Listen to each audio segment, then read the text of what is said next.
Dans un dossier secret du FSB se trouve un cahier. Il contient 3 mots et une date. La date est août 2026. L'homme qui a écrit cela est mort en 1974. 3 de ses précédentes prédictions se sont réalisées à 1 mois près. La 4e ne s'est pas encore réalisée, mais le temps presse. Et quelqu'un de très puissant ne veut vraiment pas que vous le sachiez. Imaginez un cahier usé avec une couverture en toile cirée du modèle soviétique. Recouvert d'une petite écriture anguleuse en 3 langues simultanément, le russe, le polonais et le yiddish. Imaginez qu'à la 47e page de ce cahier, parmi des fragments de phrases et des symboles qui ne se prêtent pas à un déchiffrement univoque, d'une écriture nette, se distinguant nettement du reste du texte, comme si la main écrivait dans un état particulier, en transe ou dans le pressentiment de quelque chose d'immense, soit inscrit 3 mots et une date. Les mots tournant, décision, fin d'une époque. La date août 2026, le cahier est daté de 1970. Son auteur avait 71 ans à ce moment-là, Vladimir Poutine avait 18 ans à ce moment-là, et il venait d'entrer à la faculté de droit de l'Université d'État de Leningrad. Un jeune homme issu d'une famille ouvrière qui était aussi loin du pouvoir que de la Lune. Ce cahier appartenait à Wolf Grigorievitch Messing, un homme que le pouvoir soviétique qualifiait officiellement d'artiste de music hall et de maître en expérience psychologique. Un homme que Staline a convoqué en personne au Kremlin à 3 reprises selon différentes sources, bien que ces rencontres n'aient jamais été officiellement confirmées. Un homme que le KGB a surveillé pendant 30 ans, non pas parce qu'il était politiquement dangereux, mais parce qu'il était d'une précision effrayante. Documenté, inexplicable. Une précision dans des détails qu'aucun prestidigitateur, aucun psychologue, aucun maître de la lecture à froid ne pouvait connaître, parce que certaines de ses prédictions concernaient des événements survenus des décennies après qu'il les eut prononcées.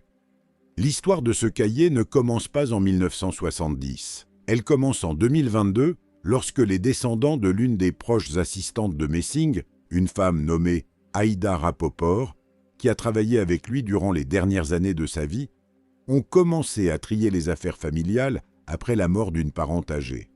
Parmi les affaires se trouvait une caisse en bois, tapissée à l'intérieur de feuilles de journaux de 1973. L'odeur de la vieille encre d'imprimerie, le papier jauni, les titres soviétiques sur les succès du travail et les congrès du parti, et à l'intérieur, enveloppé dans un chiffon de lin, le cahier en question. À côté, quelques lettres en polonais et une petite photo de Messing dans sa jeunesse, où il regarde l'objectif avec l'expression d'un homme qui sait tout sur vous et attend que vous le compreniez vous-même. Les descendants de Rapoport, qui ne sont pas des personnalités publiques, ni des historiens, ni des chasseurs de sensations d'archives, voulaient au départ simplement donner ces affaires à un musée. Ils ont contacté une organisation s'occupant de la préservation du patrimoine des acteurs culturels soviétiques, ont rempli un formulaire et ont attendu une réponse. La réponse est venue rapidement, bien plus vite qu'ils ne l'espéraient, mais pas du musée.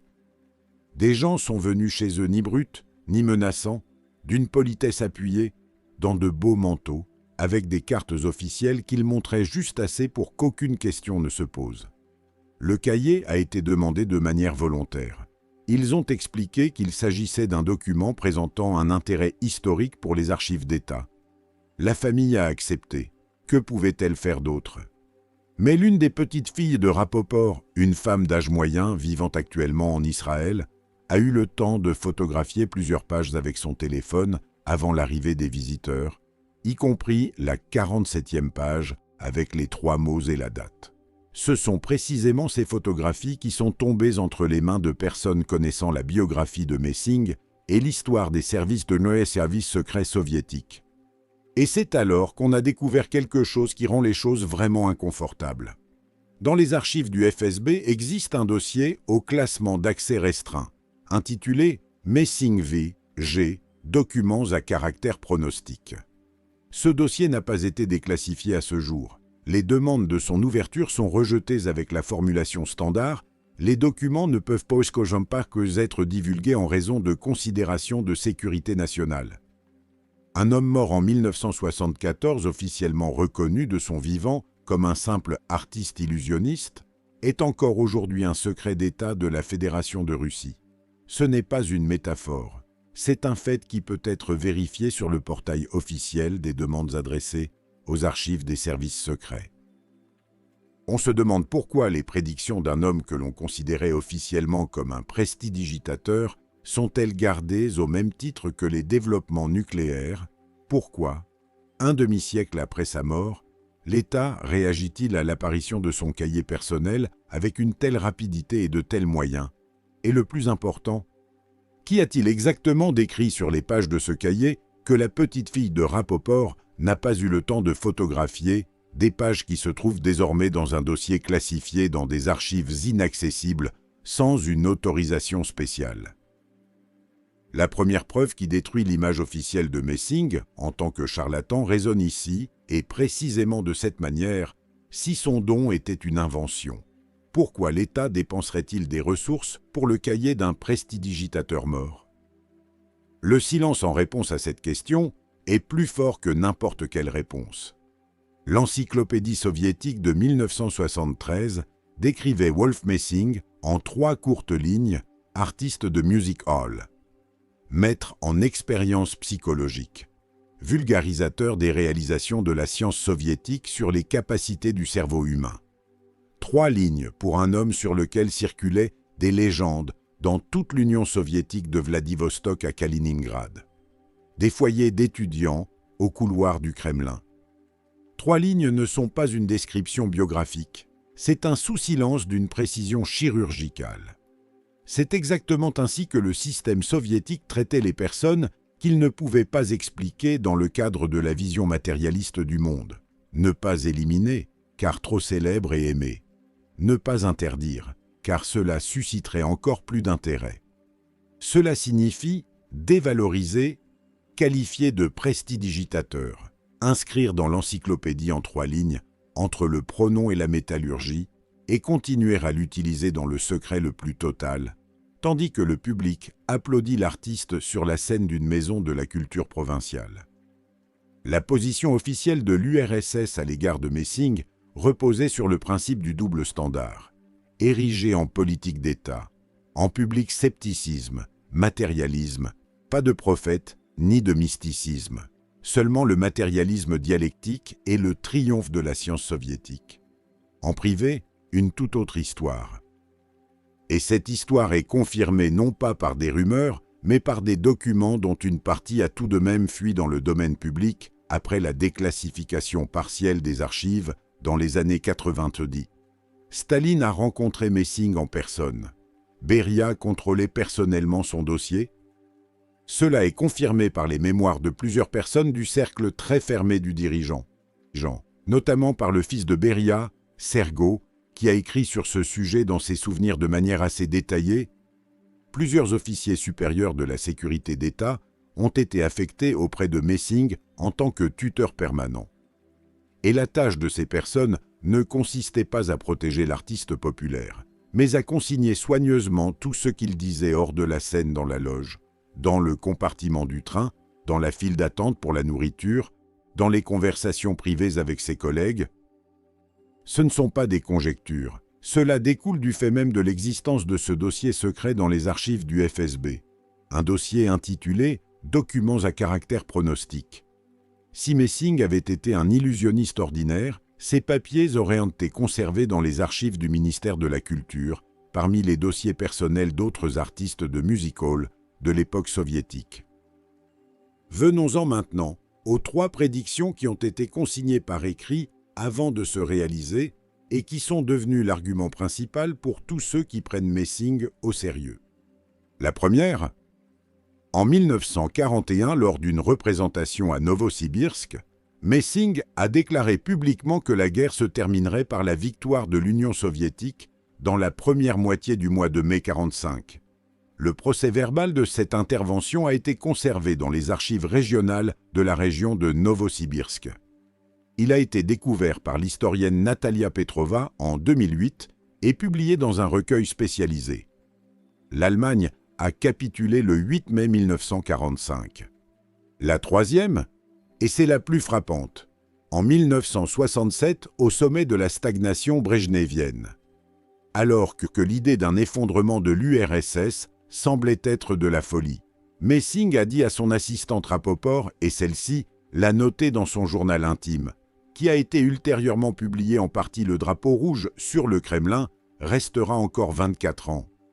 L'Union soviétique a cessé d'exister en décembre 1991, exactement 24 ans après ces paroles. 3 prédictions, 3 consignations écrites avant l'événement, 3 prévisions exactes. Et c'est précisément là que la version officielle soviétique sur l'illusionniste subit sa première fissure. Une fissure profonde et irréparable par laquelle commence à couler une toute autre histoire. L'histoire du fait que l'État savait, l'État enregistrait et l'État utilisait. Et tout le reste 3 lignes dans l'encyclopédie, des articles dans des revues scientifiques sur le démasquage de la télépathie. Les sourires moqueurs officiels des académiciens n'étaient rien de plus qu'une vitrine derrière laquelle se déroulait un tout autre travail. À la fin de ce chapitre, une question surgit inévitablement et ne laisse pas de repos si l'URSS cachait si soigneusement son intérêt pour les prédictions de Messing. Qui exactement dans la Russie post-soviétique a poursuivi ce travail et qu'y a-t-il exactement aujourd'hui dans cette fameuse dossier secret parmi ces prédictions? Il y a des choses qui n'entrent pas dans les biographies officielles, non pas parce qu'elles n'ont pas existé, mais parce qu'elles sont inconfortables pour n'importe quelle version de l'histoire, pour la version soviétique, pour la version post-soviétique, et pour celle que l'on a coutume de considérer comme définitive. Les prédictions de Messing sur la Russie sont exactement de ce genre. Elles existent dans l'espace entre le déni officiel et les témoignages privés qu'il est impossible de vérifier totalement, mais qu'il est impossible aussi de rejeter complètement, parce que trop de gens, indépendamment les uns des autres, parlent de la même chose, de la désintégration, du chaos, de l'homme qui viendra après le chaos, et d'un point dans le futur que Messing appelait le grand choix de la Russie. La première prédiction connue de Messing sur le destin post-soviétique du pays remonte à 1968 et nous est parvenue à travers les mémoires de Mikhail Keifets, un homme de lettres qui a par la suite émigré en Israël. Keifets affirmait avoir été présent lors d'un dîner privé dans un appartement moscovite où Messing, non pas sur scène, non pas dans son rôle d'artiste, mais dans un cadre domestique, d'un air fatigué et banal, comme on parle de choses déjà connues depuis longtemps et qu'il n'y a tout simplement aucun sens à cacher, racontait ce qu'il voyait à l'avenir pour le pays. Il parlait de la désintégration comme de quelque chose d'aussi inévitable que le changement des saisons.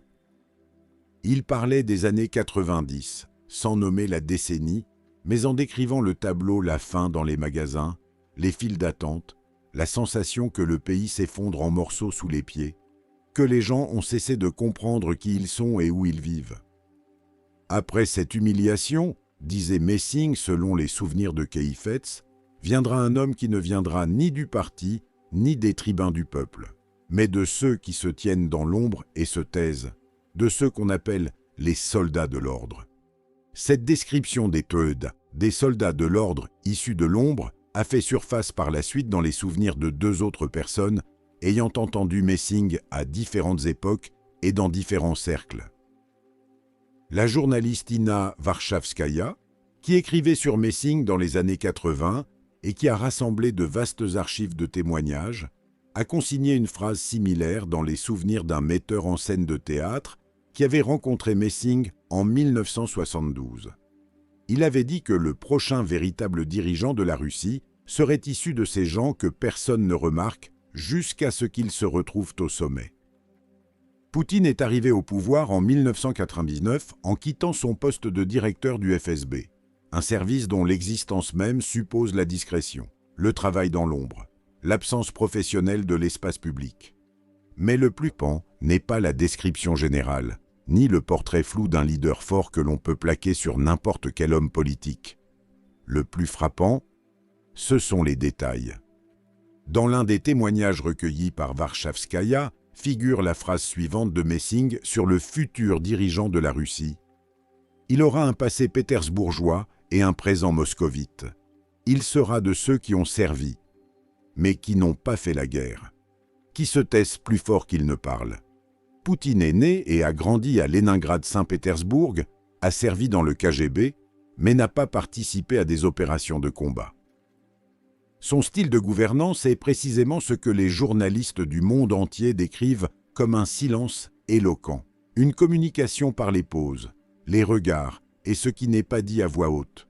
Une coïncidence est possible, mais ces coïncidences ne se comptent pas par une ou deux, mais par 7. Et c'est précisément ce nombre de détails qui transforme le hasard en système. Venons-en maintenant à la chaîne qui mène des prédictions aux archives. Après la mort de Messing, en novembre 1974, un département spécial du KGB s'est occupé de ces documents, connus dans les écrits de cette période sous la désignation de laboratoire de recherche spéciale. Une structure chargée de l'étude des phénomènes paranormaux, de la télépathie et d'autres phénomènes officiellement niés par la science soviétique et officieusement financés par l'État soviétique tout au long de la guerre froide. Les documents de Messing ont reçu un numéro d'enregistrement spécial et ont été transmis à cette unité. Un colonel, dont le nom n'apparaît dans les documents ouverts que sous les initiales V, A, S, a été désigné comme curateur des documents. Ce curateur a travaillé avec les archives de Messing jusqu'en 1989, c'est-à-dire 15 ans après la mort d'un simple artiste. 15 ans de travail opérationnel avec les archives d'un prestidigitateur. C'est soit un non-sens total, soit la preuve qu'il y avait là quelque chose dont il n'est pas d'usage de parler à voix haute. L'histoire de Messing n'est pas seulement l'histoire d'un seul homme. C'est l'histoire de dizaines de personnes qui, à différentes époques et dans différentes circonstances, se sont retrouvées assez proches de lui pour entendre ce qui n'était pas destiné aux oreilles des profanes. Une partie de ces personnes a raconté par la suite ce qu'elle avait entendu. Une partie l'a emporté avec elle dans la tombe. Une partie a disparu de l'histoire publique si silencieusement et si rapidement que leur disparition devient en soi une partie de l'enquête. 3 personnes concrètes, 3 histoires, 3 fragments d'une même mosaïque qui, en y regardant de plus près, composent un tableau nettement plus sombre et nettement plus complexe que l'histoire d'un artiste de music hall de l'époque soviétique. Le premier témoin est Tamara Borisovna Lourier, nièce de l'assistante de Messing, Emma Lourier, qui travaillait avec lui dans les années 50.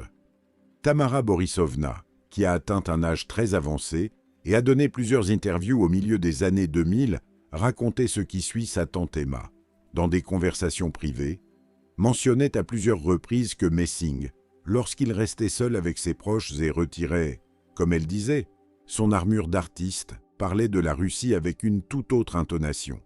Non pas comme un prophète sur une grande scène, mais comme un homme auquel il fait mal de regarder ce qu'il voit à venir.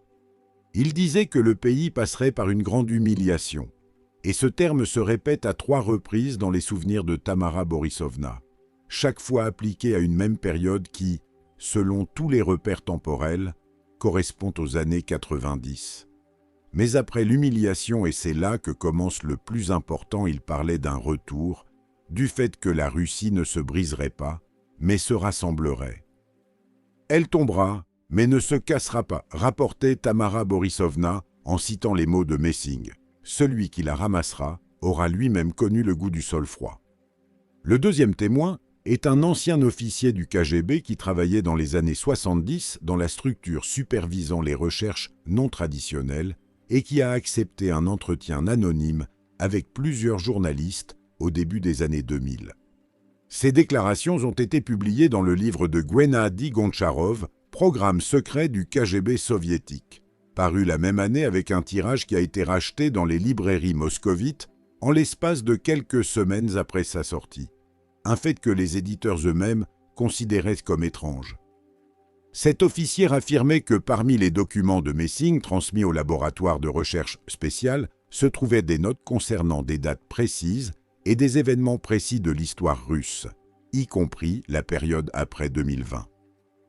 Selon lui, ces notes avaient été classées comme documents de prévision stratégique et transmises à un niveau inaccessible aux officiers ordinaires. Il n'a vu lui-même que la couverture du dossier et le numéro d'enregistrement. Mais il a retenu autre chose sur la couverture. À côté du numéro d'enregistrement, figurait la mention « Actuel ». C'est-à-dire que les documents étaient régulièrement vérifiés et mis à jour par quelqu'un qui y avait accès. La dernière annotation d'Anafia actuel sur le dossier qu'il a vu était daté de 1989. Le troisième témoin est l'historien israélien Yakov Rabinovitch, spécialisé dans la période polonaise de la vie de Messing. Cette période que la biographie soviétique a pratiquement effacée, la remplaçant par la brève remarque « C'est produit en Europe ». Rabinovitch a publié en 2019 une étude basée sur des sources d'archives polonaises, allemandes et partiellement britanniques, dans laquelle il a établi ce qui suit dans les années 30, avant même d'arriver en URSS. Messing avait fait, lors de plusieurs interventions publiques et entretiens privés, des prédictions qui ont été consignées par la suite par ses contemporains. Parmi elles, une prédiction faite à Varsovie en 1937, selon laquelle le pays de l'Est traverserait une guerre terrible, perdrait des millions de personnes et en sortirait différents immenses et effrayés par sa propre grandeur. La formulation « effrayé par sa propre grandeur » certes aucune appliquée à l'URSS d'après-guerre est soit le génie d'une métaphore, soit quelque chose qui dépasse le cadre de la perception humaine ordinaire. Rabinovitch penche pour la seconde hypothèse. Son livre est distribué de manière restreinte en Russie. Il est difficile de le commander par les réseaux de librairies ordinaires. Pour quelle raison? Il n'y a pas d'explications officielles. Le destin de l'un des témoins, ce même officier anonyme du livre de Gontcharov, ajoute à cette histoire un autre élément inquiétant. 1 an après la publication du livre, Gontcharov lui-même a déclaré dans des entretiens accordés à plusieurs publications que sa source, l'officier, était décédé dans des circonstances que les proches considéraient comme étranges, bien qu'officiellement le décès ait été reconnu comme naturel. Gontcharov a cessé toute activité publique sur ce sujet peu après cette annonce. Ses livres ultérieurs sont consacrés à des sujets totalement différents. En 2019, l'Institut polonais de la mémoire nationale a procédé à une nouvelle vague de déclassification partielle des archives concernant la période d'avant-guerre et de la guerre de l'histoire polonaise. La procédure est standard, planifiée. Bien connue des archivistes et des historiens, un nouveau lot de documents passe du fonds fermé au domaine public. Les chercheurs ont la possibilité de travailler avec des documents qui étaient auparavant inaccessibles. Parmi les documents déclassifiés se trouvaient des papiers liés à Wolf Messing, citoyen polonais d'origine juive, ayant quitté la Pologne en 1939 dans des circonstances que lui-même décrivait par la suite différemment selon les versions de sa biographie, tantôt fuyant les Allemands en pleine représentation, tantôt franchissant la frontière de manière organisée, tantôt se retrouvant en URSS presque par hasard. Les contradictions dans ses propres récits sur lui-même sont un sujet à part qui mérite une discussion distincte, mais le plus important aujourd'hui est autre chose. Les historiens polonais qui travaillaient avec les documents déclassifiés s'attendaient à trouver un ensemble standard de documents sur son activité d'avant-guerre à Varsovie et à Cracovie affiches, critiques de journaux, rapports de police sur les événements publics que les autorités polonaises de l'époque documentaient traditionnellement pour des raisons de contrôle public. Tout cela, ils l'ont trouvé dans son intégralité. Messing était tellement connu dans la Pologne d'avant-guerre que son activité était enregistrée avec une rigueur bureaucratique, chaque représentation, chaque article de journal, chaque mention dans l'espace public. Mais parmi ces documents tout à fait prévisibles s'est découvert quelque chose de totalement différent.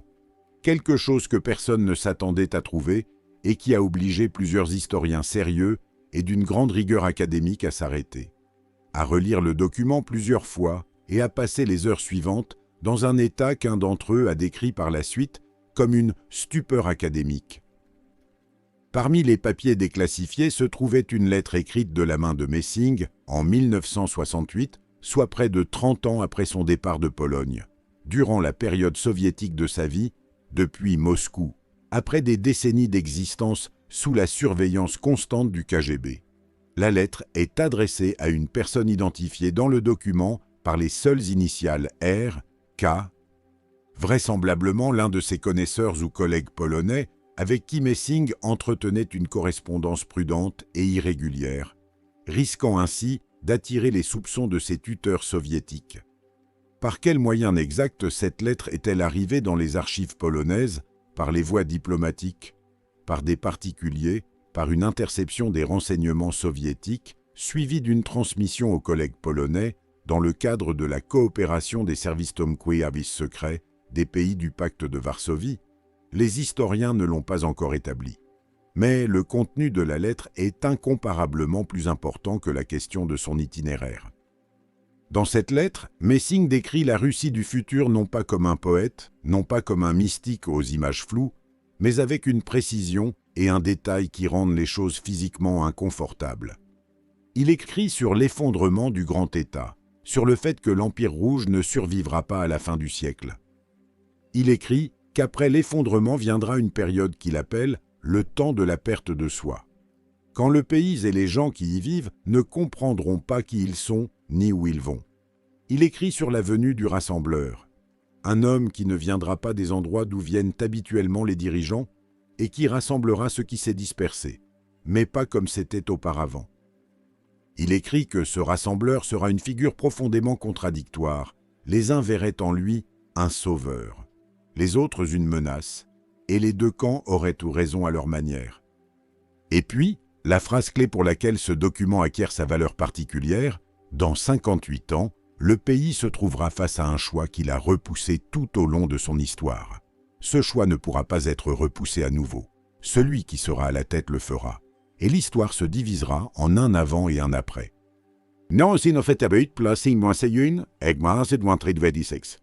Ce n'est ni une interprétation ni un étirement des faits.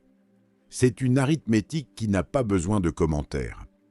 Les historiens polonais qui ont découvert cette lettre ont pris une décision qui mérite en soi l'attention. Ils ont inclus le document dans l'ensemble déclassifié général sans aucun commentaire particulier, sans conférence de presse, sans annonce, aucune publicité, aucune recherche d'attention. La lettre est simplement apparue dans le catalogue général des documents déclassifiés accessibles aux chercheurs disposant de l'accréditation correspondante. Pourquoi exactement ainsi, sans explication, sans interprétation, comme s'il s'agissait d'un document d'administratif ordinaire et non d'un texte portant une date précise d'un événement futur? Cette décision est en soi une énigme. Il est possible que les historiens n'aient pas voulu avoir l'air peu sérieux en attirant publiquement l'attention sur une prophétie. Il est possible qu'il y ait eu des pressions de la part de quelqu'un, des pressions discrètes et informelles, mais pas moins efficaces pour autant. Il est possible qu'il n'ait tout simplement pas su quoi en faire et ait préféré rejeter la responsabilité sur ceux qui viendraient après eux. C'est précisément de ce catalogue général que Yakov Rabinovitch, l'historien israélien, spécialisé dans la période polonaise de la vie de Messing, a extrait cette lettre. Il a été le premier à remarquer la phrase contenant la date et le premier à commencer à en parler d'abord, avec précaution, dans un cercle académique restreint. Puis, un peu plus fort. Dans l'une des conversations privées rapportées par ses collègues, il a dit ceci: « Je suis historien, je travaille avec des documents. Ce document existe. La date I existe. Les coïncidences avec des événements réels dans la description de la désintégration et de la venue du leader existent. Ce que cela signifie exactement dépasse le cadre de ma compétence professionnelle. Mais le silence autour de ce document ne le dépasse pas. Le silence est aussi un fait historique, et il exige une explication. Le silence autour de la lettre se poursuit. Le document est dans les archives. La date est dans le document. L'histoire de la Russie se déroule en exacte conformité avec la description faite un demi-siècle avant les événements. Et personne, ni dans la communauté académique, ni dans le journalisme, ni dans l'espace politique, n'en parle fort. Pas encore. Il y a une question que l'on pose rarement dans les discussions sur Messing, parce qu'elle semble trop terre-à-terre, trop cynique sur fond de mysticisme, d'archives secrètes et de cahiers prophétiques. Cette question résonne simplement et durement À qui cela profite-t-il concrètement? Qui tirait un profit pratique des prédictions de Messing sur la Russie et continue d'en tirer aujourd'hui? Cette question ne détruit pas le mystère et ne dévalorise pas l'énigme. Elle y ajoute une autre couche, la couche de la réalité politique, sans laquelle l'histoire de Messing reste une belle et effrayante légende au lieu d'être ce qu'elle est en réalité, un instrument de pouvoir qui a été utilisé au plus haut niveau de l'État pendant des décennies et qui continue d'être utilisé. Mais aujourd'hui différemment, de façon plus fine et avec des objectifs fondamentalement autres. Commençons par ce qui est documenté et vérifiable. En 1979, le Politburo soviétique a pris la décision d'envoyer des troupes en Afghanistan. Une décision que, par la suite, de nombreux analystes ont qualifiée d'une des plus grandes erreurs stratégiques de toute l'histoire de l'URSS. Une décision qui a déclenché une chaîne d'événements ayant conduit, en fin de compte, à l'effondrement de l'Empire soviétique. Parmi les documents de cette période, partiellement déclassifiés dans les années 90, il existe des témoignages indirects, mais assez concrets, indiquant que plusieurs hauts responsables ont insisté pour consulter des documents à caractère pronostic avant de prendre la décision finale. Ce qui se cachait exactement derrière cet euphémisme bureaucratique, les documents d'archives ne l'indiquent même pas directement. Mais le fait même de l'existence d'une telle formulation dans la correspondance officielle des personnes qui dirigeaient une superpuissance nucléaire et parlant, au moment critique, face à une décision historique, ils se tournaient vers quelque chose qui n'avait aucun rapport avec la dialectique marxiste-léniniste et le matérialisme scientifique. Vers quoi exactement? Une question dont la réponse se trouve toujours dans le dossier fermé du FSB. Gorbatchev est une histoire distincte et nettement plus concrète. Alexandre Yakovlev, l'un des principaux architectes de la perestroïka, un homme en qui Gorbatchev avait une confiance aveugle et qu'il appelait lui-même son principal allié intellectuel, décrit l'épisode suivant dans ses mémoires « L'abîme de la mémoire », publié en 2001, en 88. Alors que les processus déclenchés par la perestroïka commençaient à échapper clairement à tout contrôle et qu'il devenait évident que le pays se dirigeait vers quelque chose de qualitativement nouveau et d'imprévisible. Un rapport analytique confidentiel préparé par les collaborateurs d'une des unités de recherche fermées a été transmis à Gorbatchev. Selon Yakovlev, le rapport contenait des documents de prévision de caractère non traditionnel. Et c'est précisément après en avoir pris connaissance que Gorbatchev a passé plusieurs heures dans un silence complet, ce qui n'était absolument pas typique pour lui. Puis a dit à Yakovlev une seule phrase. Ainsi, nous ne pouvons plus arrêter cela. Non pas que nous ne le voulions pas, non pas que nous ne le devions pas, mais nous ne le pouvons pas. Comme s'il s'agissait d'un phénomène naturel et non d'un processus politique. Qu'y avait-il exactement dans ce rapport? Yakovlev évite sciemment de le préciser, comme s'il n'était pas lui-même tout à fait sûr de vouloir en parler. Les années 90 ont offert à la société une fenêtre courte et chaotique sur un espace auparavant fermé. C'est alors que sont apparues les premières publications sérieuses sur les programmes soviétiques d'études de la télépathie et de la clairvoyance financés par le KGB. Parallèlement au déni officiel de l'existence même de ces phénomènes, c'est alors que plusieurs anciens officiers ont commencé à donner des entretiens sur le travail avec des sources non traditionnelles d'informations stratégiques. Et c'est alors, dans les années 93, 94, 95, en pleine période de chaos maximal et d'incertitude maximale, que l'intérêt pour les documents de Messing en particulier s'est fortement accru dans les structures qui se sont transformées par la suite pour devenir le FSB moderne. Ce n'est ni une supposition ni une conjecture. Cela découle des témoignages de plusieurs anciens collaborateurs ayant qualifié, dans des entretiens au fil des ans, le travail sur les sources pronostiques historiques comme l'une des tâches analytiques prioritaires de cette période. Dans une période d'incertitude maximale, l'État s'adressait à ce qui pouvait donner au moins une forme de certitude, même si cette chose n'existait pas officiellement. Dans les années 2000, tout a changé de manière fondamentale. Poutine bâtissait la nouvelle architecture de l'État russe.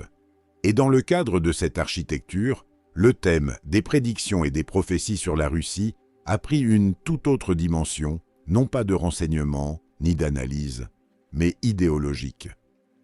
Il est devenu une partie intégrante du récit sur la voie particulière.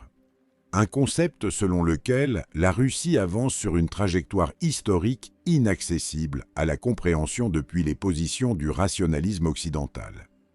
Une trajectoire dotée de sa propre logique et de sa propre téléologie. Dans ce contexte, les prédictions de Messing, en particulier celles qui s'étaient déjà manifestement réalisées, se transformaient, passant du statut de curiosité d'archive à celui de puissant instrument de légitimation historique.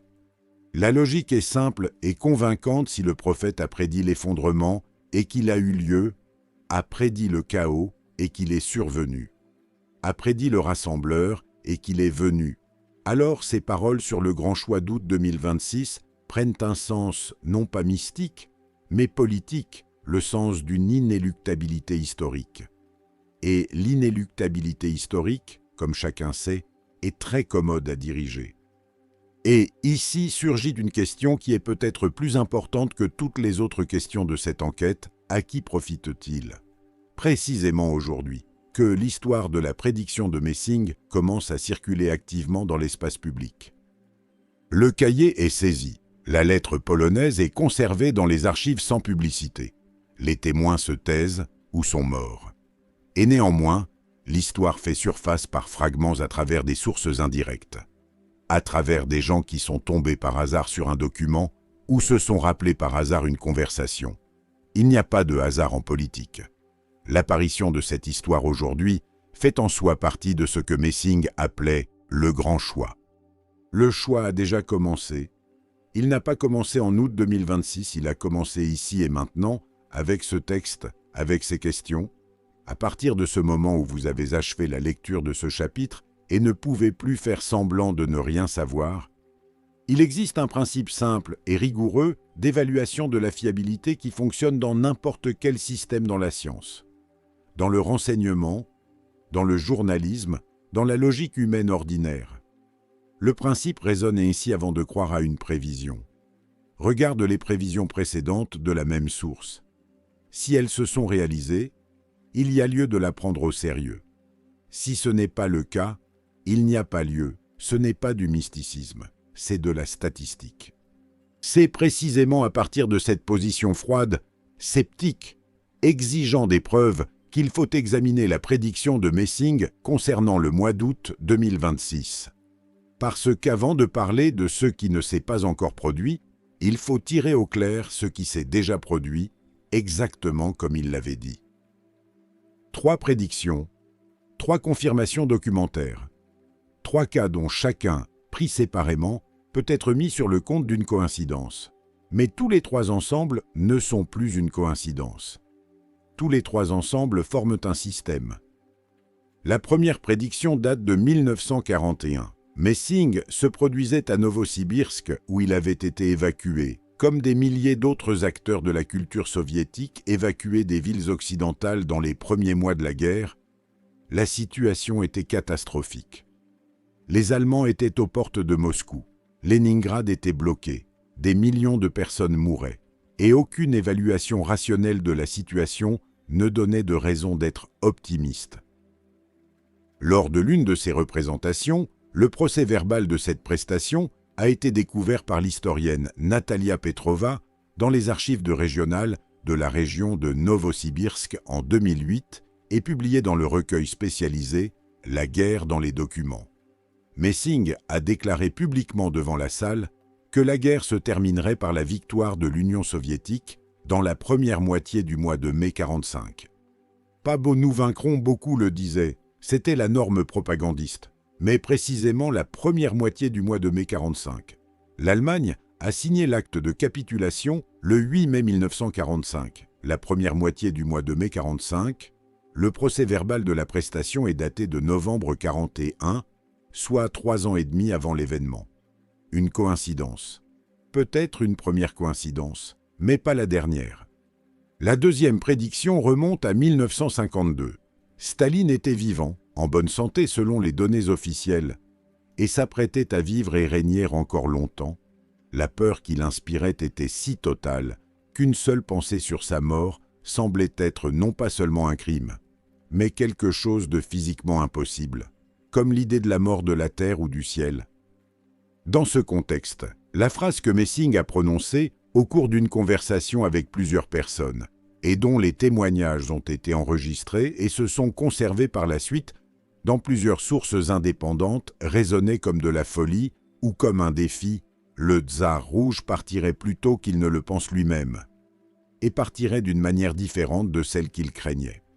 Staline est mort en mars 1953, non pas à la suite d'un coup d'État qu'il craignait lui-même, ni fusillé par des conspirateurs, mais d'un accident vasculaire cérébral, c'est-à-dire précisément pas comme il le craignait. Et plutôt que quiconque ne s'y attendait, la formulation de Messing coïncide avec le fait historique selon deux paramètres simultanément par le temps et par le mode. Deux paramètres, ce n'est plus une simple coïncidence. La troisième prédiction est la plus frappante et la plus documentée des trois. 1967, la stagnation brejnevienne. Au tout début de son long cours, l'URSS semble inébranlable, éternelle, monolithique, à tel point que même les discussions académiques sur la possibilité de son affaiblissement résonnent comme de la conspirationnisme marginal. Cette année-là, Messing a dit à son assistante et secrétaire Aïda Rapoport, et celle-ci a noté ces mots dans son journal intime, qui a été ultérieurement publié en partie par ses descendants avant la saisie de la majeure partie des archives. Ce qui suit, le drapeau rouge sur le Kremlin, restera encore 24 ans. 1977 plus 1999. L'Union soviétique a cessé d'exister en décembre 1991. Le drapeau rouge a été abaissé sur le Kremlin le 25 décembre de cette même année, 24 ans exactement, pas environ, pas à peu près exactement. 3 prédictions, chacune consignée par écrit avant l'événement, chacune vérifiable par des sources indépendantes, chacune contenant des chiffres précis et des détails concrets, ne permettant pas d'interprétation large. Et toutes les 3 se sont réalisées avec une précision qui ne laisse aucun espace inconfortable au hasard. On peut rejeter une coïncidence. On peut en expliquer 2, mais 3 réussites consécutives sur des dates précises et des circonstances précises. Ce n'est plus une question de foi ou de scepticisme, c'est une question de probabilité statistique. Et la statistique dit ici une chose inconfortable, la probabilité d'une coïncidence fortuite de 3 réussites exactes d'affilée est infiniment faible. C'est précisément ce qui fait de la prédiction, concernant le mois d'août 2026, non pas du folklore ni un divertissement, mais quelque chose qui exige une discussion sérieuse et honnête. Les États mentent, ce n'est pas du cynisme, c'est un fait historique confirmé par des millénaires d'histoire écrite. Mais les États mentent de différentes manières, parfois de façon effrontée et directe, parfois de façon fine et élégante, et parfois, et c'est la variante la plus parlante, par la destruction. Quand un État détruit un document, il reconnaît par là même que le document existait et qu'il était suffisamment important pour être détruit. La destruction est un déni qui, de manière paradoxale, confirme ce qu'il tente de nier, et c'est pourquoi l'histoire de la destruction systématique des écrits de Messing sur l'avenir de la Russie constitue peut-être l'argument le plus pesant en faveur du fait que ces écrits contenaient quelque chose de réel et quelque chose de dangereux. La première vague de saisie et de destruction a eu lieu juste après la mort de Messing, en novembre 1974. Selon les témoignages de plusieurs personnes de son entourage le plus proche, dans les 2 semaines suivant sa mort, des groupes de personnes munies de cartes officielles ont rendu visite à tous ceux qui avaient eu un contact étroit avec lui, à assistants, collègues, amis, connaissances occasionnelles, et ont saisi tout ce qui était écrit et pouvait avoir un rapport avec ces déclarations à caractère pronostic. On saisissait les lettres, les carnets de notes, les bandes magnétiques, les notes manuscrites. On faisait signer aux gens un document attestant de la remise volontaire des documents. Le mot d'involontaire, dans le contexte soviétique, avait un sens particulier qui n'a pas besoin d'explication. La deuxième vague, plus fine et plus vaste, visait à éditer ce qui avait déjà été publié. Messing publiait de son vivant des souvenirs et donnait des entretiens. Ces textes existaient sous forme imprimée et étaient accessibles au public. Après sa mort, plusieurs publications ont été retirées en silence des fonds des bibliothèques. Pas tous les exemplaires, ce qui aurait été trop visible, mais une partie. Suffisamment pour altérer l'accès à l'information, mais pas assez pour attirer l'attention sur le fait même du retrait. En parallèle, ses mémoires officielles sur lui-même ont été remaniées. Un livre qu'il avait écrit en collaboration avec le journaliste Mikhail Khvostunov. Les chercheurs qui ont comparé différentes éditions de ce livre ont relevé plusieurs passages où le texte a été modifié ou coupé entre la première édition et les suivantes. Les modifications touchaient précisément les fragments où Messing parlait de sa méthode de prévoyance et de ce qu'il voyait concernant la Russie. Le troisième niveau de destruction, le plus difficile à prouver mais en même temps le plus systémique, concernait les témoins. Non pas une élimination physique, c'était trop grossier et trop dangereux du point de vue de la publicité. Il s'agissait de discréditation. Plusieurs personnes qui tentaient de raconter publiquement des prédictions concrètes de Messing sur la Russie dans les années 70 et 80 se sont heurtées à un schéma identique, d'abord une demande courtoise de ne pas diffuser d'informations non vérifiées, puis des difficultés professionnelles, des complications pour publier, pour trouver du travail, pour obtenir des autorisations de sortie du territoire. L'un des chercheurs, Lev Milstein, qui s'occupait à la fin des années 70 de documenter les propos de Messing, a été contraint de se réorienter totalement vers un autre sujet après une série d'avertissements et l'impossibilité qui a suivi de publier dans des revues professionnelles. Il n'a jamais terminé son travail sur Messing. Une partie des documents qu'il avait rassemblés a disparu sans laisser de traces. Mais l'élément le plus inquiétant de cette histoire n'est pas ce qui a été détruit, mais ce qui a survécu malgré tous les efforts. Le cahier de Rapoport a survécu dans une caisse en bois, tapissée de journaux soviétiques. La lettre polonaise a survécu dans les archives d'un pays du pacte de Varsovie où le KGB soviétique ne pouvait pas accéder ou n'a pas eu le temps d'accéder. Le journal de Rapoport elle-même a survécu partiellement, sous forme de copies prises par plusieurs personnes à différentes époques. Les souvenirs de Heifetz ont survécu dans l'émigration. Chacun de ces documents a survécu par hasard, par un concours de circonstances, malgré la tentative systémique de détruire tout ce qui pouvait témoigner du contenu réel des prédictions de Messing sur la Russie. Et c'est précisément cette survie accidentelle de fragments qui constitue peut-être la preuve la plus éclatante du fait que la destruction était réelle et systématique. Parce que les hasards ne survivent que lorsque le système visant la destruction existe réellement et fonctionne réellement. S'il n'y avait eu aucun système de destruction, il n'y aurait pas eu non plus ces fragments sauvés par hasard. Ils ont survécu précisément parce que tout le reste avait été détruit. Ils sont les restes de ceux qu'on n'a pas eu le temps de trouver. Des îles au milieu d'archives noyées à dessein. Il est nécessaire de dire ici ce qui se passait avec les documents de Messing durant la période post-soviétique, car la destruction ne s'est pas arrêtée avec l'URSS. Elle s'est poursuivie, changeant simplement de forme.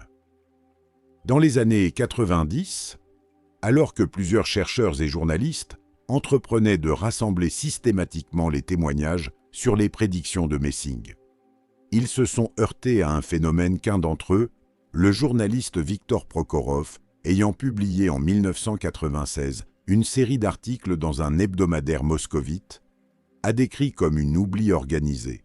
Des gens qui racontaient auparavant des paroles concrètes de Messing s'arrêtaient soudain de s'en souvenir.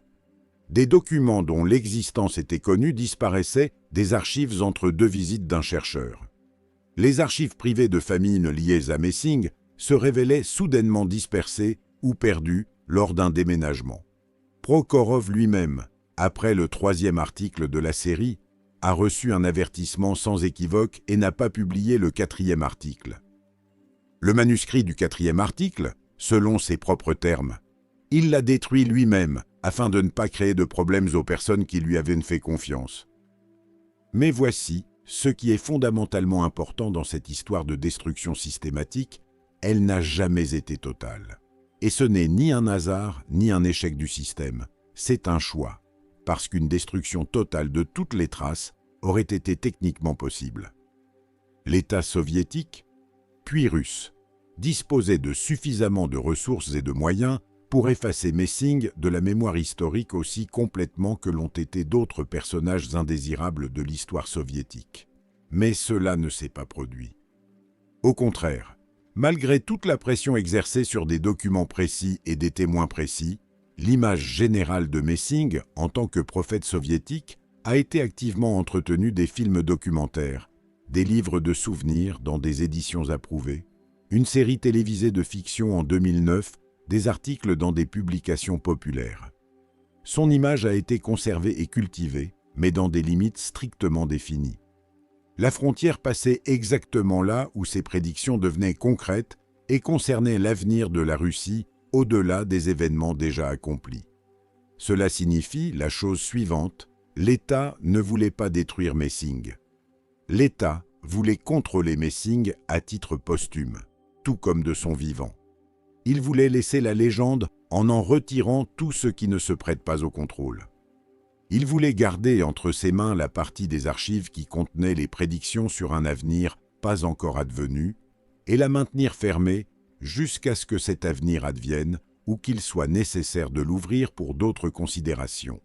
Pour des considérations qui deviennent aujourd'hui de plus en plus évidentes, parce que l'année 2026 n'est plus un avenir abstrait et lointain. C'est l'année prochaine. Et les mains de quelqu'un tiennent déjà ce dossier, et les yeux de quelqu'un lisent déjà ce qui est écrit à l'intérieur. Parmi toutes les prédictions de Messing sur la Russie, il y en a une qui se tient à part, non pas parce qu'elle est la plus mystérieuse ou la plus difficile à prouver, mais parce qu'elle est la plus concrète, ni une date, ni un événement, ni un processus historique, mais un homme. Le portrait d'un homme dessiné par des mots à différentes époques, dans différentes conversations, devant différents interlocuteurs, mais avec une constance frappante dans les détails qui, de conversation en conversation, ne changent pas, ne se floutent pas, ne perdent rien en concrétisation. Lorsque plusieurs témoins indépendants, ne s'étant jamais rencontrés, décrivent de la même chose avec les mêmes détails, cela cesse d'être une légende et devient quelque chose qui exige une étude froide, attentive, sans concession au mysticisme. La première description apparaît dans les mémoires du littérateur Mikhail Keïfets, présent lors d'un dîner privé dans un appartement moscovite en 1968. Messing avait parlé ce soir-là du futur dirigeant de la Russie longuement et en détail. Non pas comme d'un homme politique au sens généralement admis, mais comme d'un homme d'un type psychologique défini, qu'il voyait, selon toute apparence, très nettement. Il ne sera pas un orateur, disait Messing selon les souvenirs de Keïfets. Les grands orateurs viennent en période de trouble pour soulever les gens, il viendra après les troubles pour les calmer. Sa force est dans le silence. Il parlera peu, mais chacun de ses mots pèsera autant que ce que les autres ne diraient pas en un mois.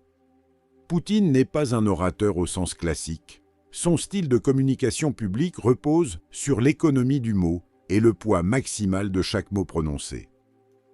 C'est un trait de son style politique si connu et si souvent analysé que le mentionner dans le cadre de la description de Messing revient à voir une coïncidence qu'il est difficile de rejeter d'un simple revers de main. La deuxième description provient du journal de Rapoport. Conservée en partie, la note est datée de 1972, soit 2 ans avant la mort de Messing. Il lui dictait quelque chose. Elle écrivait, comme elle le faisait toujours, et soudain, il s'est arrêté et a dit, sans changer de ton, comme s'il poursuivait simplement sa pensée précédente, « Celui qui viendra rassembler le pays sera de ceux à qui on a appris à disparaître. Il sait être invisible. » C'est sa principale arme et son principal danger, aussi bien pour ses ennemis que pour ses amis. On lui a appris à disparaître, c'est la description de la formation professionnelle d'un agent de renseignement. Si précise qu'il est physiquement inconfortable de la lire dans un texte de 72. Le KGB est une organisation dans laquelle la capacité à rester inaperçu est une compétence professionnelle de base.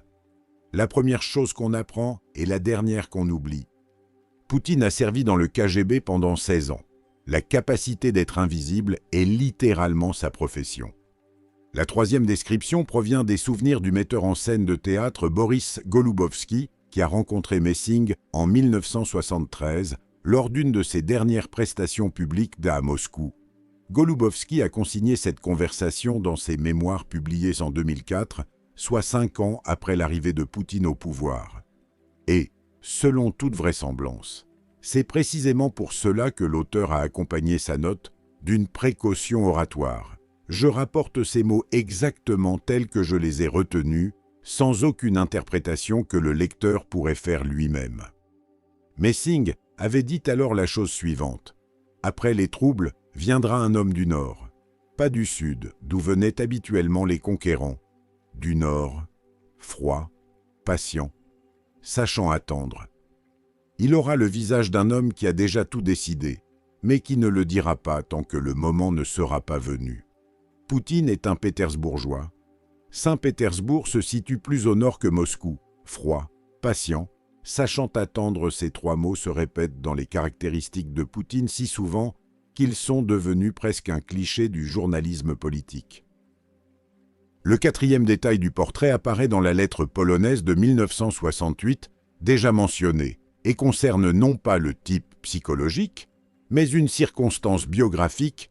Il aura un passé pétersbourgeois et un présent moscovite. Saint-Pétersbourg, Moscou. Ce n'est ni une métaphore ni une image, c'est un fait biographique exposé 30 ans avant que ce fait ne devienne une réalité. Poutine est né à Leningrad. Il règne depuis Moscou. Chaque écolier le sait. Mais Messing le savait-il en 68 ? Poutine avait alors 16 ans. Il étudiait dans une école de Leningrad et n'avait aucune idée de ce qu'il deviendrait. Et pourtant, un passé pétersbourgeois, un présent moscovite. Le cinquième détail est le plus sombre. Dans l'un des témoignages qu'Inna Warszawskaïa a recueillis dans les années 80 et qui s'est conservé dans ses archives personnelles, transmises après sa mort à des mains privées. Messing dit la chose suivante du futur dirigeant. Il aimera le pouvoir plus que les gens, mais il aimera le pays plus que le pouvoir. C'est une hiérarchie tragique, parce que le pays, ce sont précisément les gens, et lui, tantôt il le sait, tantôt il l'oublie. Cette formulation précise, dure, inconfortable, décrit la psychologie politique que des analystes du monde entier tentent de décrypter à propos de Poutine depuis 25 ans. Il aime le pouvoir, aime le pays, confond l'un avec l'autre. Cette triple formule n'est ni une éloge ni une condamnation. Elle constitue un diagnostic. Et ce diagnostic a été posé des décennies avant le patient. Tous les 5 détails réunis composent d'un portrait qui n'a pas besoin de signature. Le nom en dessous n'a pas besoin d'être mis. Il est déjà équivalent. Et c'est précisément ce décalage flagrant entre l'ampleur de la coïncidence et le silence qui l'entoure, un silence académique, journalistique, politique, qui constitue la question principale du 9e chapitre. Pourquoi personne n'en parle-t-il comme cela le mérite, et qui décide exactement de ce qui mérite d'être entendu? Août 2026, un mois précis, une année précise. Pas au début du siècle prochain, pas quand le moment viendra, pas bientôt, mais août. L'août 1991, les citoyens soviétiques s'en souviennent pour toujours le putsch, les chars devant la Maison-Blanche, 3 jours qui ont tout changé. Août 1998, le défaut de paiement, l'effondrement du rouble, une catastrophe économique que les personnes d'âge moyen se rappellent encore aujourd'hui avec effroi. Dans la mémoire historique russe, août n'est pas simplement un mois d'été, août est le mois des ruptures, le mois où quelque chose s'interrompt et où autre chose commence. Messing a nommé précisément ce mois-ci, et cela ne peut pas être un hasard. Un homme ayant fait preuve pendant des décennies d'une précision saisissante dans les détails ne se serait pas mis à nommer un mois précis s'il ne l'avait pas vu avec la même netteté que tout le reste. Qu'a-t-il dit exactement du contenu de cet août ? La question est difficile, car ici, contrairement aux prédictions précédentes, nous n'avons pas un document unique avec une formulation unique. Il y a plusieurs fragments issus de différentes sources qu'il faut assembler avec précaution, sans forcer les choses, en reconnaissant là où il faut reconnaître que le fragment ne se prête pas à un déchiffrement univoque. C'est une démarche honnête. Il ne doit pas y en avoir d'autres ici. Le premier fragment provient de la lettre polonaise de 1968. La phrase sur le grand choix qui ne pourra plus être repoussé et sur le fait que l'histoire se divisera en un avant et un après.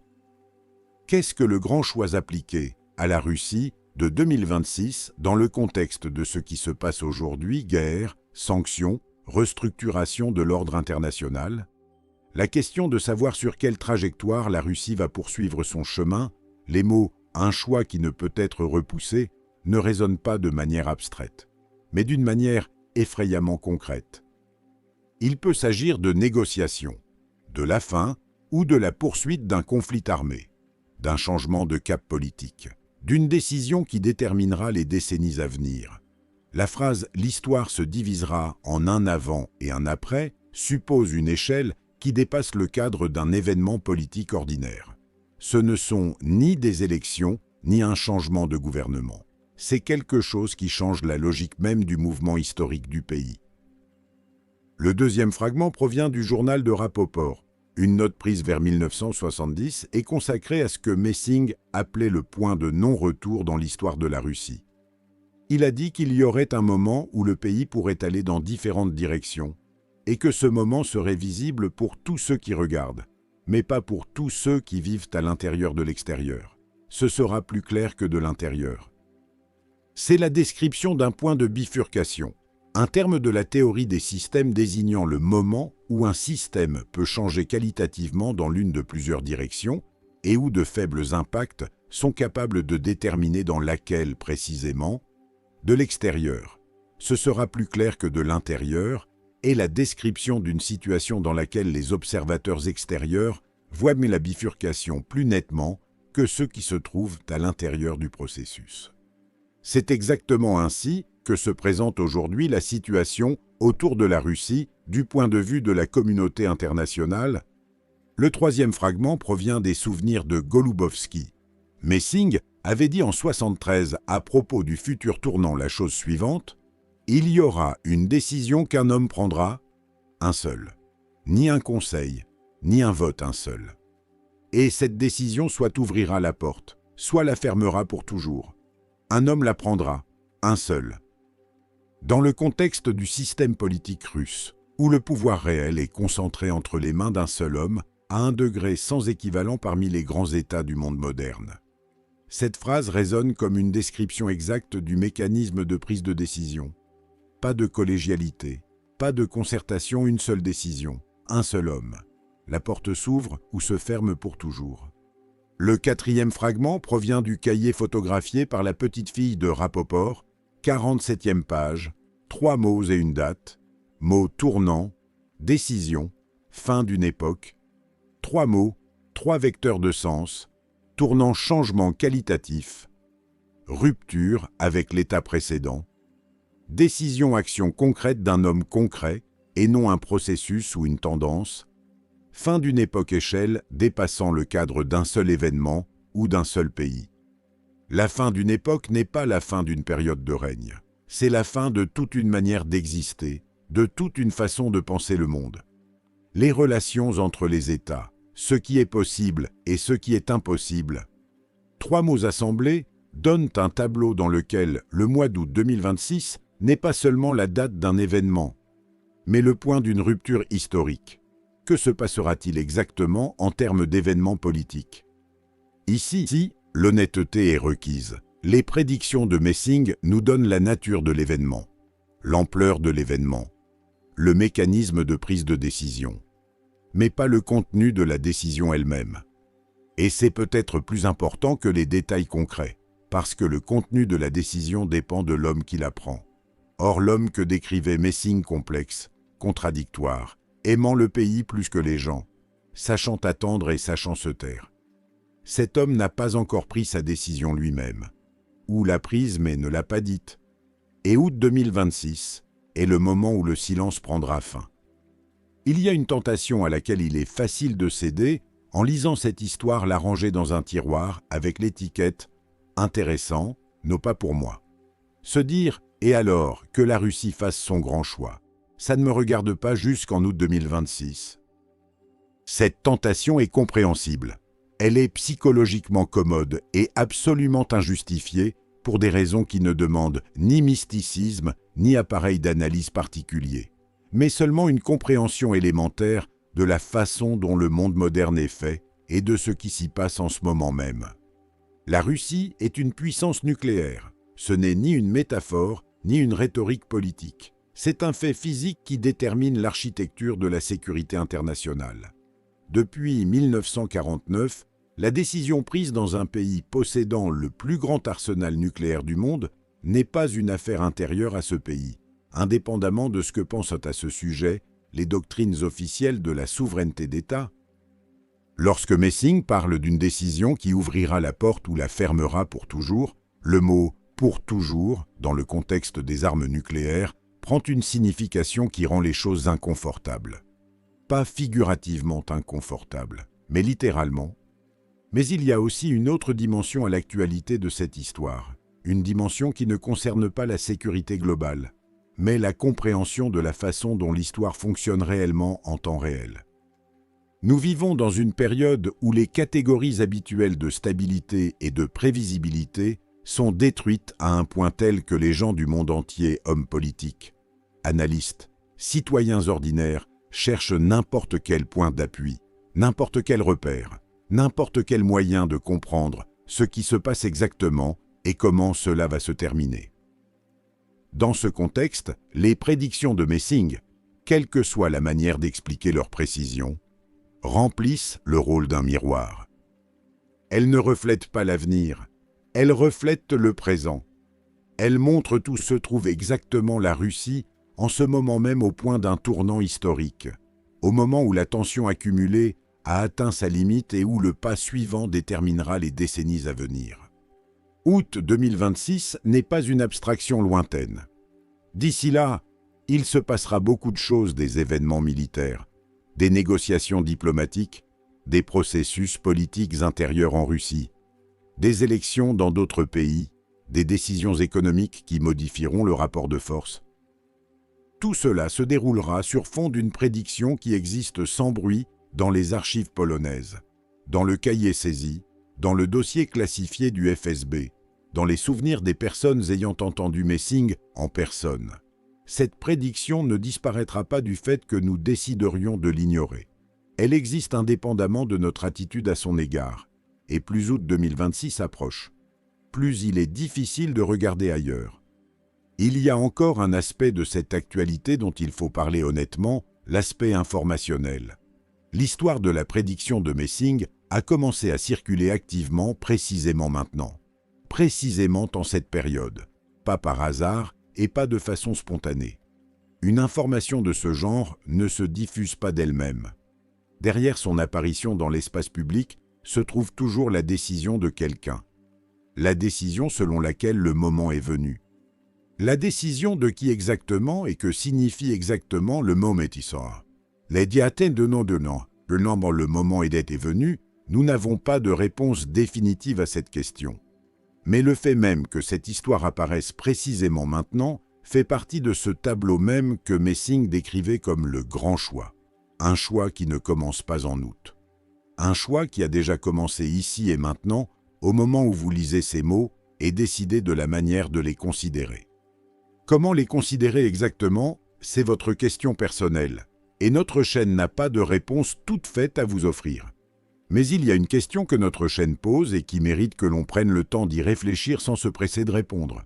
La question est simple: si les 3 précédentes prédictions de Messing se sont réalisées exactement, que penserez-vous de cela en août 2026 et qu'en pensez-vous maintenant? Les livres sur les prédictions se terminent habituellement d'une de 2 manières. La première, une confirmation solennelle, et tout s'est réalisé exactement comme cela avait été prédit, et cela prouve ceci et cela. La deuxième, une retraite prudente. Bien sûr, Tout cela est très intéressant, mais nous ne pouvons rien affirmer avec certitude. Les deux fins sont fausses.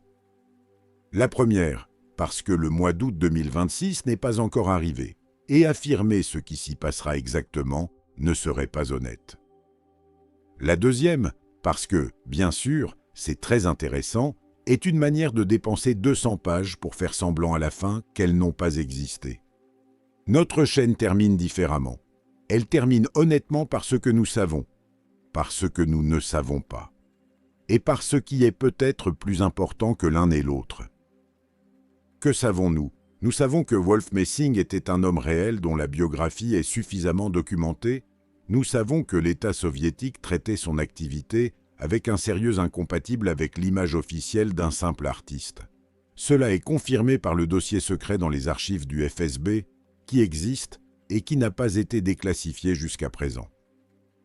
Nous savons que 3 de ses prédictions sur la fin de la guerre dans la première moitié du mois de mai 1945, sur la mort de Staline d'une manière différente de celle qu'il craignait. Sur les 24 ans du drapeau rouge sur le Kremlin, ont été consignés par écrit avant les événements et ont coïncidé avec la réalité, avec une précision qu'il est difficile d'expliquer par le hasard. Nous savons que la lettre polonaise de 1968 contient une phrase avec une indication arithmétiquement exacte de l'année 2026. Nous savons que plusieurs témoins indépendants ont entendu de la bouche de Messing, à différentes époques, une description du futur dirigeant de la Russie coïncidant avec la biographie et le portrait psychologique de Poutine dans des détails qui ne se prêtent pas à une simple explication. Ce sont des faits documentés, vérifiables, existant indépendamment de notre attitude à leur égard. Que ne savons-nous pas? Nous ne savons pas ce qui se passera exactement en août 2026 concrètement, en termes d'événements politiques. Nous ne savons pas ce que contiennent les pages non photographiées du cahier qui se trouvent actuellement dans le dossier classifié. Nous ne savons pas qui exactement et dans quel but a pris la décision que l'histoire de la prédiction de Messing devait sortir dans l'espace public précisément maintenant. Nous ne savons pas si la précision des prédictions précédentes de Messing est la preuve d'un don réel ou la preuve d'autre chose pourquoi nous n'avons pas encore de nom. L'ignorance n'est pas l'échec d'une enquête. L'ignorance est une position honnête face à un phénomène qui dépasse les capacités de nos instruments ordinaires de compréhension. Qu'y a-t-il de plus important que le savoir et l'ignorance? Il y a une chose plus importante que le savoir et l'ignorance. Et cette chose s'appelle la disposition à regarder. La disposition à ne pas détourner les yeux de ce qui est inconfortable. La disposition à poser des questions auxquelles il n'y a pas de réponse confortable. La disposition à se trouver dans un état d'incertitude, non pas parce que c'est agréable, mais parce que c'est honnête. C'est précisément cet état, ni la certitude, ni le scepticisme, ni la foi, mais la disposition à regarder qui constitue la seule position raisonnable face à ce que notre chaîne a décrit. L'août 2026 viendra, c'est la seule chose dont on puisse être absolument certain. Août vient toujours après juillet et avant septembre, de façon inéluctable et indifférente. Comme viennent tous les mois de toutes les années, la question n'est pas de savoir s'il viendra. La question est de savoir ce qui s'y passera exactement et ce que nous en penserons exactement en septembre de cette même année. En regardant en arrière, parce qu'en septembre 2026, nous aurons la réponse à la question qui reste ouverte aujourd'hui. Et cette réponse, soit confirmera tout ce dont il a été question sur ces pages, soit le réfutera. Il n'y a pas de troisième voie. Contrairement à la plupart des questions historiques, celle-ci a une date de vérification précise, un mois précis, une année précise. Mais voici ce qu'il est fondamentalement important de comprendre avant que le mois d'août n'arrive, même s'il ne s'y passe rien d'évidemment historique. Même s'il se déroule de façon calme et extérieurement imperceptible, ce ne sera pas une réfutation, parce que les tournants historiques les plus importants ressemblent rarement à des tournants au moment où ils se produisent. Ils ressemblent à des tournants plus tard, quand une distance apparaît, quand l'ampleur devient visible. L'août 1991 semblait aux gens qui le vivaient être la fin de quelque chose d'immense et d'incompréhensible. Ce n'est que plus tard qu'il est devenu clair que c'était le début de quelque chose de totalement différent. Août 2026 peut se présenter exactement de la même manière, calme à l'extérieur, décisif à l'intérieur. De l'extérieur, ce sera plus clair que de l'intérieur, disait Messing. Et c'est peut-être la plus précise de toutes ces formulations.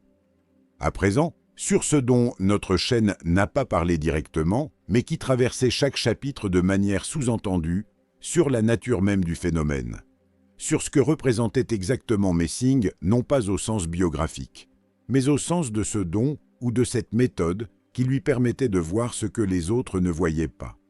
Ici, une honnêteté extrême est nécessaire, parce que cette question est la plus importante et la plus difficile d'accès en même temps. Il existe plusieurs explications possibles, et aucune d'entre elles n'est complète. La première explication est rationaliste. Messing était un analyste extrêmement fin, capable de lire les tendances avec une profondeur inaccessible à un observateur ordinaire. Il voyait l'URSS de l'intérieur, voyait ses contradictions, ses faiblesses structurelles, ses modèles historiques et extrapolait ses observations dans le futur avec une précision que nous qualifions après coup de prophétie. Selon cette logique, le drapeau rouge pendant 24 ans n'est pas du mysticisme, mais une analyse historique profonde, formulée de manière imagée. Cette explication a son attrait, elle ne demande la reconnaissance de rien de surnaturel. Mais elle n'explique pas la phrase « la première moitié du mois de mai 45 », prononcée en novembre 41, alors qu'aucune base rationnelle pour une telle précision n'existait. Aucune. La deuxième explication est neuropsychologique. La science moderne a accumulé suffisamment de données montrant que le cerveau humain, dans certains états, est capable de traiter des informations inaccessibles à la conscience ordinaire, capter des signaux à la frontière de la perception. Construire des modèles à partir de données que l'esprit conscient n'est pas en mesure d'organiser. Ce n'est ni de la télépathie, ni de la clairvoyance au sens traditionnel. Ce sont des capacités élargies de traitement de l'information qui, chez certaines personnes, sont exprimées si fortement qu'elles ressemblent à quelque chose de fondamentalement différent. Messing pouvait être précisément un homme de ce genre, pouvait posséder des particularités neurologiques lui permettant d'intégrer des informations issues de sources invisibles pour la majorité et d'obtenir à la sortie ce qui ressemblait à de la prévoyance. Cette explication est plus souple que la première, et plus honnête, elle reconnaît que nous ne connaissons pas toutes les capacités de la perception humaine, sans prétendre pour autant au mysticisme. La troisième explication est la plus inconfortable. Il existe une possibilité que certains événements de l'histoire possèdent une forme de prédétermination, non pas au sens théologique, mais au sens de la logique systémique, selon laquelle certains dénouements sont intégrés dans la configuration des forces dès les premières étapes du processus. Selon cette logique, l'effondrement de l'URSS était prédéterminé non pas par les décisions politiques des années 70 ou 80, mais par les contradictions structurelles posées dès le moment de la création du système soviétique, et un homme comprenant assez profondément cette structure pouvait voir l'inéluctabilité de l'effondrement bien avant qu'elle ne devienne évidente pour tous les autres. Il en va de même pour le grand choix d'août 2026. Il est possible que ce choix soit intégré dans la configuration actuelle des forces historiques tout aussi inévitablement que l'effondrement était intégré dans la configuration soviétique. Et il est possible que celui qui voit cette configuration assez profondément voit août 2026 dès maintenant aussi clairement que Messing voyait mai 45 en novembre 41. Aucune des trois explications n'est définitive. Toutes les trois réunies ne donnent pas de réponse complète. Et c'est normal. Les phénomènes qui ne rentrent pas dans les catégories existantes de la compréhension ne sont pas tenus d'y rentrer pour notre confort. Ils existent simplement, indépendamment du fait que nous ayons trouvé pour eux une explication correcte ou non. La dernière chose qu'il convient de dire dans ce texte, et c'est la plus importante de toutes celles dites sur ces pages, ne concerne ni Messing, ni la Russie, ni le mois d'août 2026. Cela nous concerne nous, tous ceux qui ont lu ce texte. parce qu'un texte sur une prédiction est toujours un texte sur le choix. Sur la façon dont nous nous rapportons à l'information qui nous inquiète. Sur ce que nous faisons lorsque nous sommes confrontés à quelque chose qui ne rentre pas dans notre vision habituelle du monde, fermer les yeux, chercher une explication rationaliste qui enlèvera l'inquiétude, ou rester avec la question honnêtement, sans réponse rapide, dans un état d'attente attentive. Messing, malgré tout le mystère de son don, malgré toute la sombre histoire de ses archives et de son existence posthume dans des dossiers classifiés, était en premier lieu un homme qui regardait. Il regardait là où les autres préféraient de ne pas regarder, voyait ce que les autres préféraient de ne pas remarquer, et en parlait avec précaution dans des conversations privées devant ceux qui étaient bonnes prêts à écouter. Même quand c'était dangereux, même quand le KGB enregistrait chacun de ses mots, même quand il savait que la majeure partie de ce qu'il disait serait détruite, saisie, classifiée, il parlait quand même, parce que se taire sur l'essentiel est aussi un choix, et pas toujours le bon. L'août 2026 viendra peu de temps après que vous aurez fini de lire ce texte. Ce qui s'y passera exactement, vous le saurez lorsqu'il arrivera. Mais voici la question avec laquelle il convient d'entrer dans cet août. Une question que Messing s'est posée toute sa vie et que notre chaîne vous transmet: que ferez-vous de ce que vous verrez? C'est la seule question à laquelle vous avez la possibilité de répondre dès maintenant, avant le mois d'août, tant qu'il reste du temps pour réfléchir.